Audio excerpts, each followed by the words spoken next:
Hello, Restoration. Rabbi Matt here, and we are finishing out a series of three pastors who have a voice and influence in our community. And I'm excited to have our guest speaker this morning is Pastor Mike Labrum.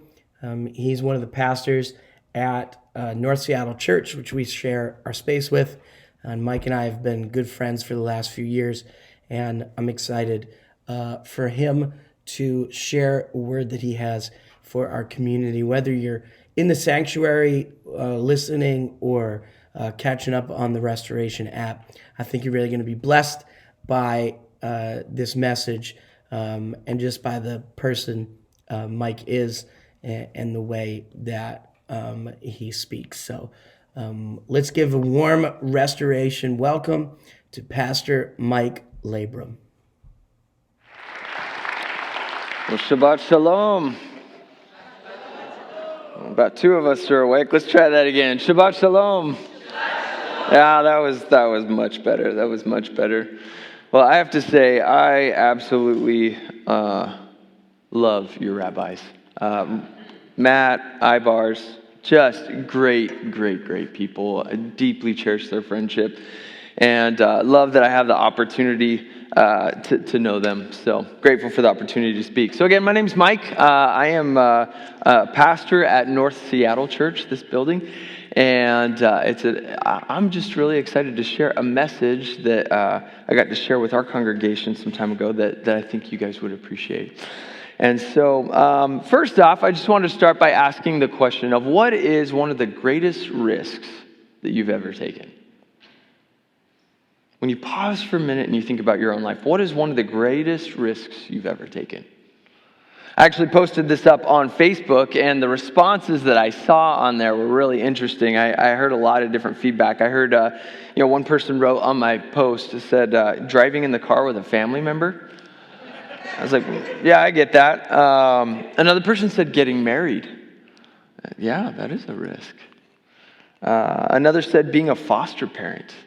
Every time they brought someone new into the home, that was a risk. Others said career changes. Another friend of mine said getting under the car while it was held up by only the factory jack. It's like, yeah, I could see that. And then, of course, a buddy of mine said being your friend. And I was like, okay. But as I think about my life and a time when I sensed God was inviting me to risk, one of the first things that really comes to my mind was when God was leading me and my family to move up here to Seattle from Portland. I had been working at our field office. It was a great situation. I was helping to do large-scale youth events, and it was a really well-oiled machine. Things were going great, and finally, I started to begin to feel this stirring in my heart, like that God was doing something. He was inviting me to step out in faith, to trust Him, and to move into kind of a new role as an associate pastor, but I didn't know where. I didn't know what it would look like. And it was interesting because it took an entire year before I began to see what God was doing. It took an entire year before I realized where God was leading. You see, when we began to move up towards Seattle, we've heard about this position and moved out this way. We didn't know anyone. We moved up in 2012. I had a 7-week-old, my daughter, and then my son Landon, who was 2. And we knew no one.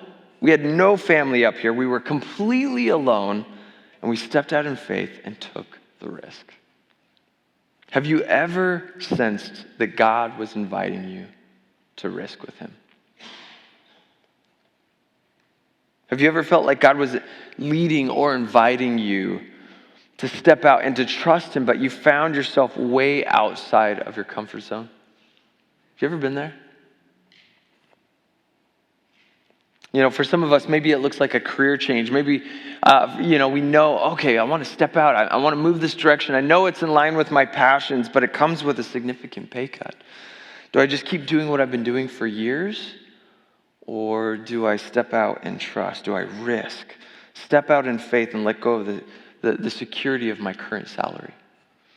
For others, for some of us, maybe it's making the choice to not take the lucrative position. that job, that chance to advance, but it comes at a cost. It comes at the cost of time with the kids and with the family. Sometimes the most risky thing we can do is to stay, to not go. For some of us, it actually looks like just the idea of introducing yourself to a neighbor as you try to share the hope that you have in Yeshua. Or for others, maybe it's the risk of vulnerability. We want to grow in our marriage, and we're afraid to be vulnerable. We want to grow in our faith, but we're afraid to actually ask somebody how we can grow in our relationship with Yeshua, or to join a small group where we can actually be known. How do we navigate these types of circumstances in our lives where we see the risk before us and everything in us is gripped by anxiety? When in the pit of our stomach, we literally feel just the weight. When we're being invited to risk with God, how do we respond to that? Well, today's sermon is titled Rebuilding Requires Risk, and it's based out of the book of Nehemiah. And today we're going to see that Nehemiah is faced with an enormous risk, one that literally puts his life on the line. And so as we follow his story in Nehemiah we're going to start in chapter 2 today. We're going to see 4 mileposts and 1 warning sign that can serve as guides to help us in our faith and risk with God in our own journey. So if you have a Bible, go and turn with me to Nehemiah chapter 2. Nehemiah chapter 2. We're going to look a little bit in Nehemiah chapter 1 as well, but some background as you guys are turning there. Now, a little background here. Israel as a nation had split into 2 kingdoms and fallen away from God. The northern kingdom was conquered by Assyria in 722 BC, and the southern kingdom was conquered and carried off into captivity by Babylon in 586 BC. So much of the southern kingdom remained intact, and many of the Jews returned around 539, right? That's the group that rebuilt the temple.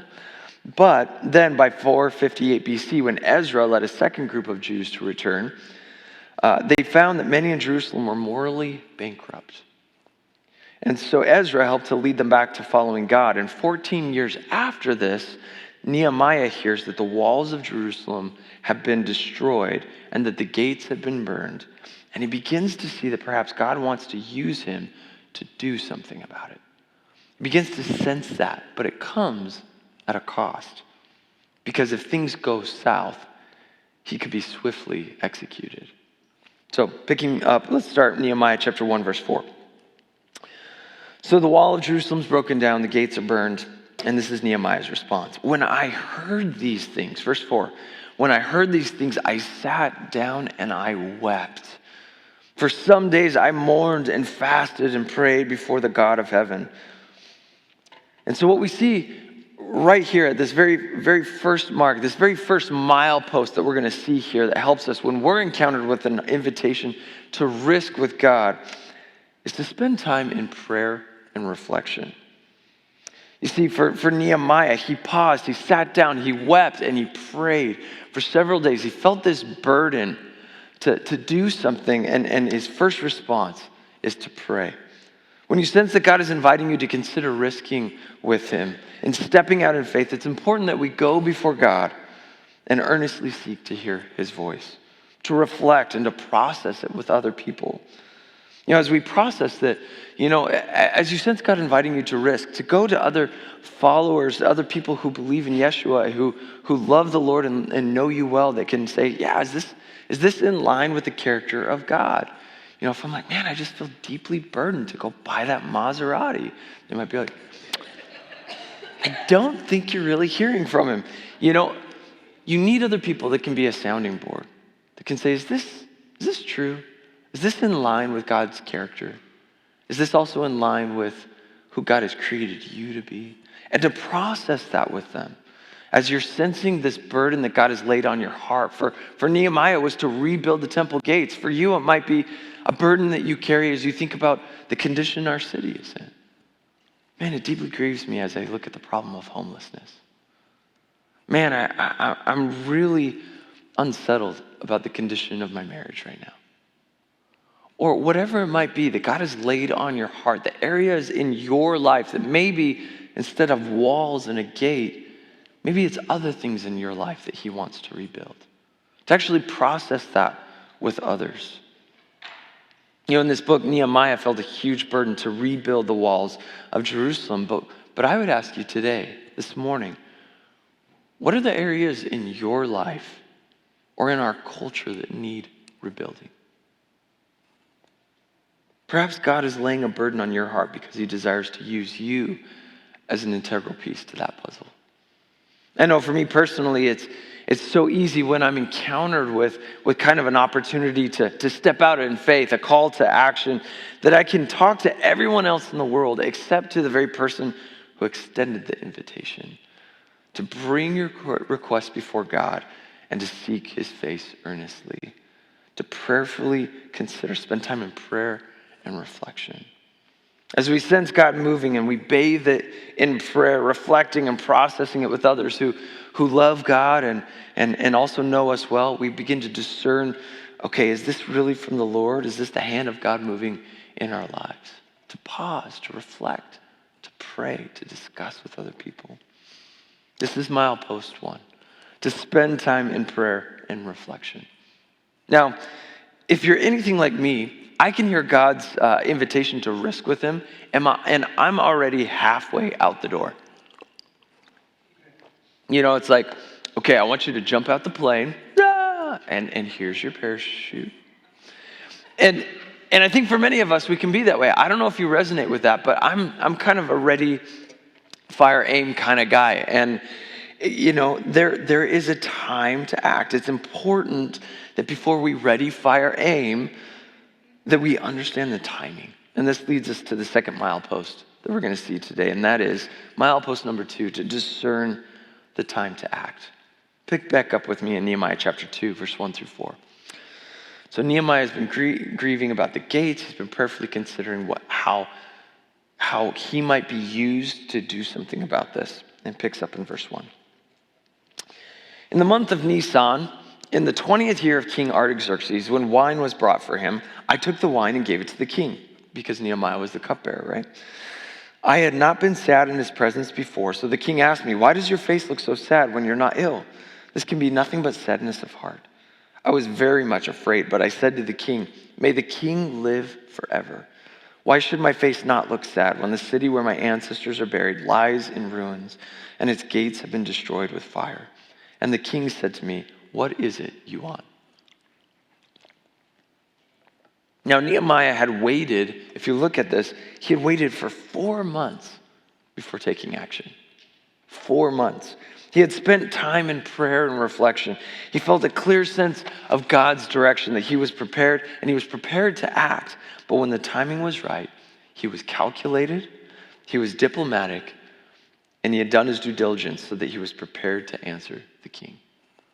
Nehemiah knew the burden that God had laid on his heart. And it wasn't until 4 months later that opportunity finally came.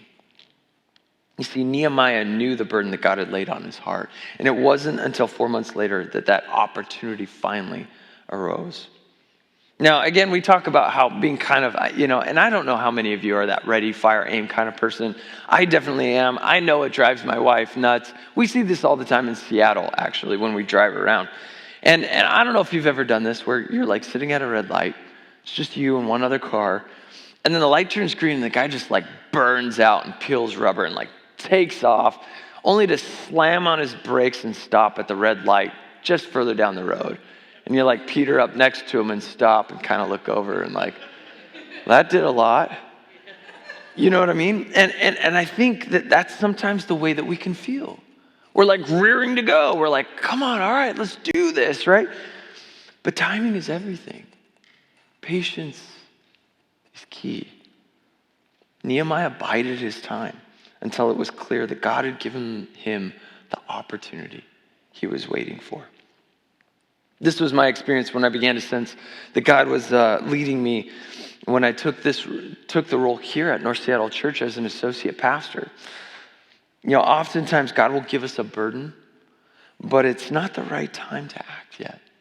And part of the reason is because God knows that we need time to prepare. The time between sensing that call for me to move up here and the time of actually hearing the call was a full year. There was a full year there where God had to do something in me, to grow me, to shape me so that I was ready for when the time was ready.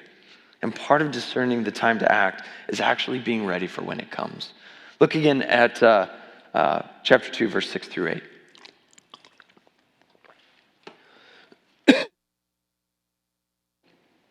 Then the king, with the queen sitting beside him, asked me, "How long will your journey take, and when will you get back?" It pleased the king to send me, so I set a time. I also said to him, "If it pleases the king, may I have letters to the governors of Trans-Euphrates, so that they will provide me safe conduct until I arrive in Judah? And may I have a letter to Asaph, keeper of the royal park, so he will give me timber to make beams for the gates and the citadel by the temple, and for the city wall, and for the residence I will occupy?" And because the gracious hand of my God was on me, the king granted my requests. Now, Nehemiah hadn't only been praying for God to remedy the destruction of the walls of Jerusalem, he'd actually been preparing for it, using all of his resources available to him. Do you notice that? Did you notice that when the king asked him, "Well, how long are you going to be gone?" he actually had thought about it? He had an answer he was able to give him. Then he continued to ask specifically for what he would need. Letters to the governors for permission to rebuild. He even knew the name of the royal keeper, Asaph, so he could get the timber he needed. And I think sometimes for us, when we sense the invitation to risk with God, I think sometimes we can cry out to God to answer a prayer and neglect the very resources that he's given us as the answer. That perhaps God has laid this on your heart and that he has already given you the resources you need to live into this. But sometimes we can be like, "Oh, Lord, please just make that go away." Forgetting that maybe he's given you the very resources you need to help with that solution. As a side note, did you notice that he didn't ask the king to do it all for him? Did you notice that? I think so often we can hear a personal call that God has placed on us, and we can begin to try to take that call and then to put it on other people. You know, as a pastor, I'll hear this quite often. They'll come up to me and they'll say, "Hey, you know what we should really do?" And when they say "we," it's like the same "we" my wife uses sometimes. I'm like, okay, is that the singular "we" or is that the plural "we"? Oh, no, that's the singular. And I think sometimes we can, we could go up to like Rabbi Matt or Ibars and be like, "Man, we should really do something about this problem," or "We should really do this ministry."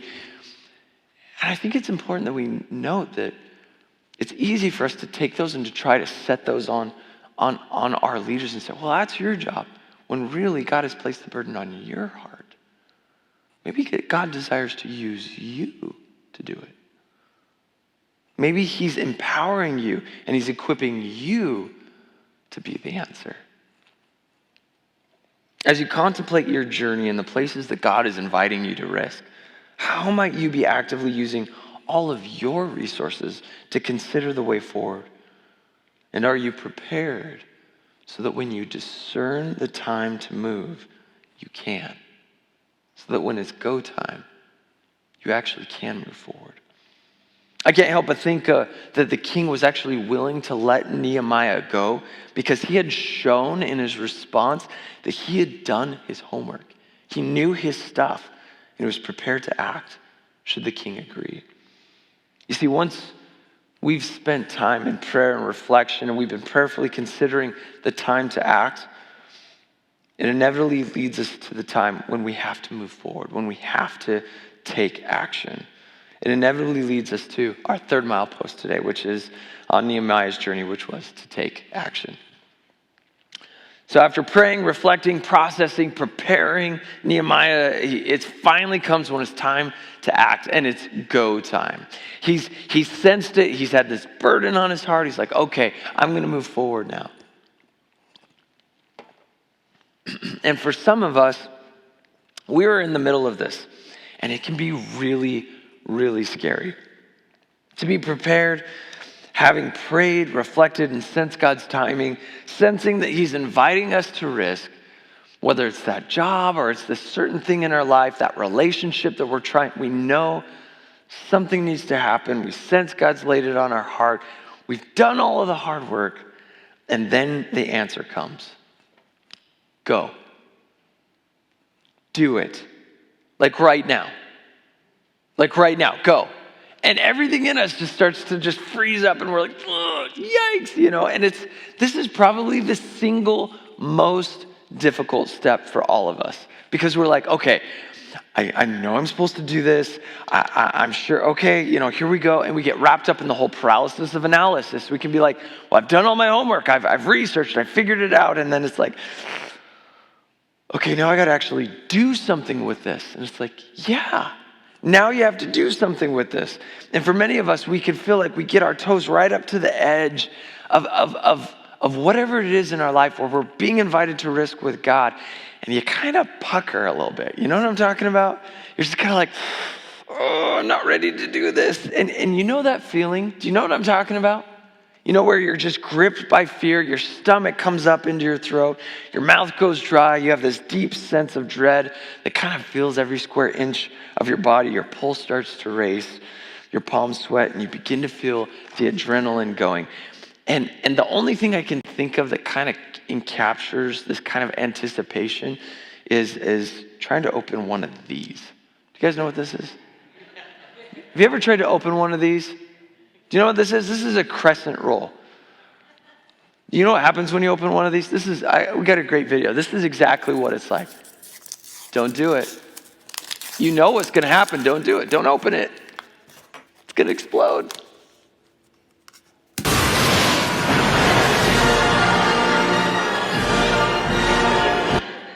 Yeah. There are times in lives where we feel the risk, you feel the anticipation, you're ready for it, you're afraid to do it, and it literally feels like you're just waiting for everything in your life to just explode. Well, here's the good news for you this morning. If you've ever felt yourself paralyzed by the fear of risking with God, you're not alone, and it's totally normal. It's completely normal. Look at Nehemiah's response in chapter 2, verse 2. So the king asked me, why does your face look so sad when you're not ill? And he's like, well, my face is just kind of like that. And he says, this can be nothing but sadness of heart. And then he says this, I was very much afraid. Nehemiah was legitimately afraid. And for good reason, too. You see, there's some background here. You don't show emotion in the presence of the king as a cupbearer. You don't. That's part of the role. You don't show any emotion.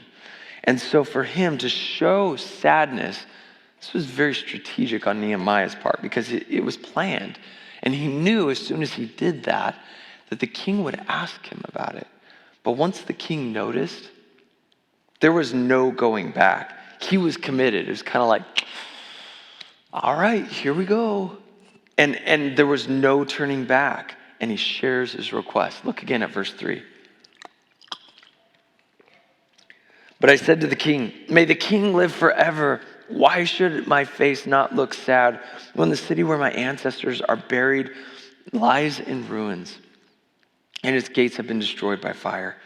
The king said to me, what is it you want? Then I prayed to the God of heaven and I answered the king, if it pleases the king and if your servant has found favor in his sight, let him send me to the city in Judah where my ancestors are buried so that I can rebuild it. Then the king, with the queen sitting beside him, this is important. If the queen's with them, this is like a private gathering. With the queen sitting beside him, asked me, how long will your journey take and when will you get back? It pleased the king to send me, so I set a time. You know, it's here that Nehemiah finally probably realized that he had been holding his breath, okay? Because it finally dawns on him that he's receiving approval here. And there was a lot on the line. Like if the king was unhappy with him or his request, he could have been executed on the spot. And this is the actual risk he's taking. It's very similar to Esther when she goes before the king and she stands before him, and if his approval didn't follow, if he didn't raise his scepter, where it would have cost her her life. It's very similar there. If approval didn't follow, or somehow he had angered the king, it would have cost him his life. Now remember here, this is the very same king that actually decreed that the work on rebuilding Jerusalem be halted only a few years back. For the king to reverse this order, it was possible, yeah, but this was a very bold request, and it required a lot of courage on Nehemiah's part. See, Nehemiah was being very diplomatic here. You notice he didn't mention Jerusalem by name, right, in this passage. He's appealing to his personal plight rather than stepping on a political nerve. And this was a big ask. And I wonder, what is the invitation to risk do you sense that God has laid in front of you in this season, in this chapter of your life? In what ways have you been sensing God is urging you, drawing you, and creating a God-given burden in your heart? Is God stirring a desire in you? Because if he is, it's quite possible that he has done so to spur you on to actually doing something about it. You know, and to build a bridge from 2,500 years ago in Babylon and to enter into Nehemiah's shoes, my hope for us today is that you would actually be encouraged by Nehemiah's faith and that it would strengthen your own personal resolve to risk with God. See, Nehemiah's life demonstrates to us today that a life lived in obedience to Yeshua requires risk. Rebuilding requires risk. And this is the tension we feel, isn't it? We want a better marriage, but we don't like the idea of having to be vulnerable or seeing a counselor. We want to pursue that calling and that passion, but we're afraid to leave the security of our current salary or our home. We're afraid of staying because we're afraid that things could get boring in our current job or that we'd hit the ceiling. We want to revitalize Messianic movement, but we're afraid of what might have to change. You see, risk calls into question what we truly believe.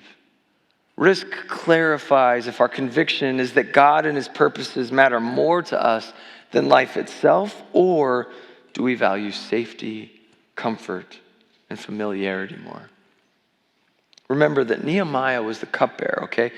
He's a cupbearer to the king. He's got it made. Things are pretty sweet for him. He's got a pretty good position. He's comfortable. And he's not only risking the creature comforts, this actual request could cost him his very life. The stakes were high.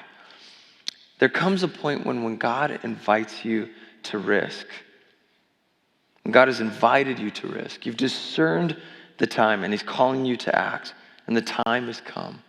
But many can falter at this point. They've done the hard work of getting to this point without ever intending to act, to jump, to move forward. I have a quote I want to read from A.W. Tozer's book, Paths to Power. It's my kind of book. It's real thin, but it's real deep. If you've ever tried to read Tozer quickly, you can't. You got to reread it several times. It's a little bit longer quote, but I think he really hits the nail on the head. I want to read this. It'll be up on the screen as well. But A.W. Tozer helps to summarize this struggle and even this intent to believe without acting really well. He says this. He says, the trouble with many of us today is that we're trying to believe without intending to obey. Non-obedience has paralyzed their moral legs and dissolved their backbones, and they slump down in a spongy heap of religious theory, believing everything ardently, but obeying nothing at all. What does all this add up to? What are its practical implications for us today? Just that the power of God is at our disposal, waiting for us to call it into action by meeting the conditions which are plainly laid down. God is ready to send down floods of blessing upon us as we begin to obey his plain instructions. We need no new doctrine, no new movement, no key, no imported evangelist or expensive course to show us the way. It has been before us as clear as a 4-lane highway. To any inquirer, I would say, just do the next thing you know you should do to carry out the will of the Lord. If there's sin in your life, quit it instantly. Let's see. Sorry, I lost my spot. Quit it instantly. Put away lying, gossiping, dishonesty, or whatever your sin may be. Forsake worldly pleasures, extravagance in spending, vanity in dress, in your car, in your home. Get right with any person you may have wronged. Forgive everyone who may have wronged you. Begin to use your money to help the poor and advance the cause of Christ. Take up the cross and live sacrificially. Pray, attend the Lord's services, witness for Christ, not only when it's convenient, but when you know you should. Look to no cost and no fear no consequences. Study the Bible to learn the will of God and then do his will as you understand it. Start now by doing the next thing and then go on from here. Man, Tozer just cuts through the fog and he gets to the very heart of it and he just makes it very clear. He says, do it. What's the invitation? Where are you sensing God calling you to risk? Whether it's the career change, whether it's the relationship you need to work on, do due diligence and do it. Move forward. Step out in faith. Go. Take action. Stop waiting. For some of us, we're waiting for maybe it's the next big thing in our heroic journey of, no, this grand thing in my life that God's calling me to, when really what God's calling you to is the very simple, small obediences on a very granular level. Like, start with the very small things. Start on a granular level and then go from there. If you want a better marriage, it means you're going to have to be vulnerable. Do it. You mean I got to go see a counselor? Yes. Do it. Don't wait.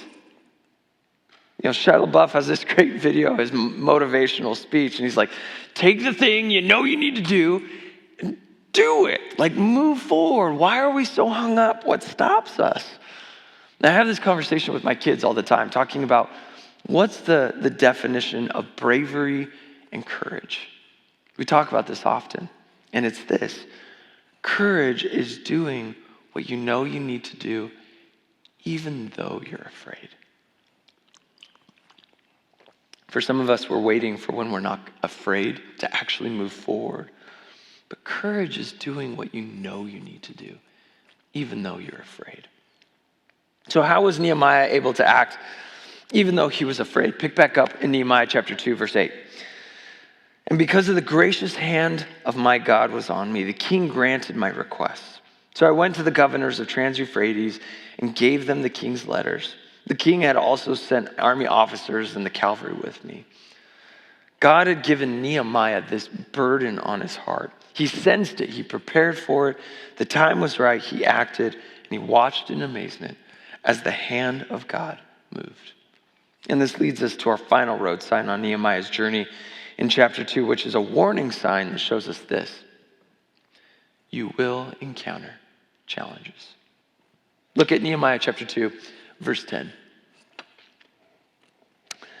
When Sanballat the Horonite and Tobiah the Ammonite official heard about this, they were very much disturbed that someone had come to promote the welfare of the Israelites. I went to Jerusalem, and after staying there 3 days, I set out during the night with a few others. I had not told anyone what my God had put in my heart to do for Jerusalem. There were no mounts except me, the one I was riding on. And so what we see then is at night, Nehemiah is riding out, he's inspecting the gates, and then picking up in verse 17. Then I said to them, you see the trouble we're in. Jerusalem lies in ruins, and its gates have been burned with fire. Come, let us rebuild the wall of Jerusalem, and we will no longer be in disgrace. I also told them about the gracious hand of my God on me, and what the king had said to me, and they replied, let us start rebuilding. So they began this good work. But when Sanballat the Horonite, Tobiah the Ammonite official, and Geshem the Arab heard about it, they mocked and ridiculed us. What is this you are doing? They asked. Are you rebuilding against the king? I answered them by saying, the God of heaven will give us success. We as servants will start rebuilding. But as for you, you have no share in Jerusalem or any claim or historic right to it. You see, Nehemiah and the people of Israel encountered challenges, but they trusted that God's hand was with them. The God of heaven will give us success. We, his servants, will start rebuilding. You see, the invitation to risk with God doesn't always mean that things are going to go exactly the way you and I expect them to. With the risk, for me, when I came out to Seattle, God provided. And it's been a crazy journey ever since. But on the flip side, another time when I risked with God, I risked stepping into the associate pastor role, and it's been a crazy journey full of transition and challenges. And about a year ago, I sensed God calling me to step into the lead pastor role at North Seattle Church. And I stepped out in faith, and I said, okay, Lord. And pretty quickly, I found myself just getting to a place where I was burned out. I was wrestling with depression. And I was burnt to a crisp, and I finally had to take a sabbatical. And when I came back, I realized, man, I am burned out. I can't keep functioning in this role. I actually stepped back into my associate role. But in a similar way, for many of us, we can risk with God, and then we can find ourselves feeling frustrated and going, but wait a second. That didn't go the way I thought.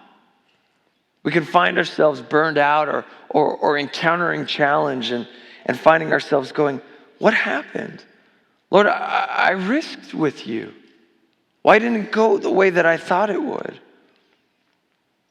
And little did I know that journey I've been through over even just this last year has been one of the single most formative experiences in my life. You see, we have a choice when we encounter challenges as we risk with God. We can choose to become embittered, or we can choose to lean into our faith. So often, God uses failure to shape and to grow us. There will be challenges as we risk with God. And for some of us here today, we have faced our fair share of challenges. But when we, his servants, will start rebuilding, which requires risk, the God of heaven will give us success. Now, there's one other aspect of this that hits home kind of hard, and that's this. The wall, as they're rebuilding it, probably didn't look exactly the same as the original wall. They're using stones and putting them in different places. And even when the temple was rebuilt, it looked different, didn't it? The previous generation kind of was like, this isn't what it used to be. And when the people came out of exile, they came back with different practices because that was what was necessary to embody the change that God was inviting them to embrace, to go through. That's why they're carried off in captivity in the first place.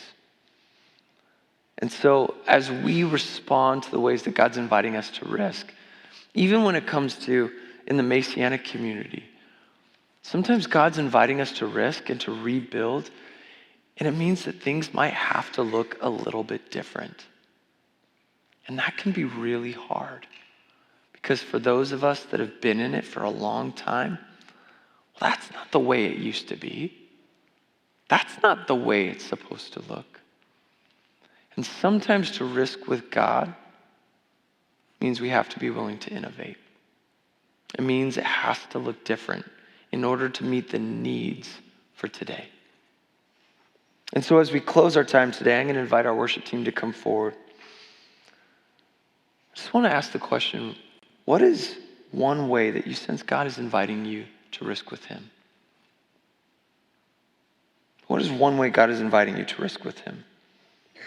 To spend some time in prayer and reflection. And as the team's coming forward, they're going to play a song. And Ibars and myself, we're going to be down in the front. And if there's something you sense God has been challenging you on, a way that he's inviting you to risk with him, maybe it's recognizing for the first time that sobriety is something that you've been putting off for too long. Maybe it's a job change. Maybe it's something else. There's going to be an opportunity for you to actually put your body in motion to come forward and let us pray with you.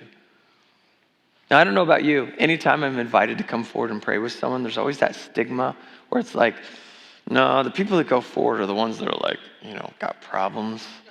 And if I go forward, then everyone's going to be like, I wonder what their problem is. if we're completely honest, every single one of us in this room desperately needs prayer.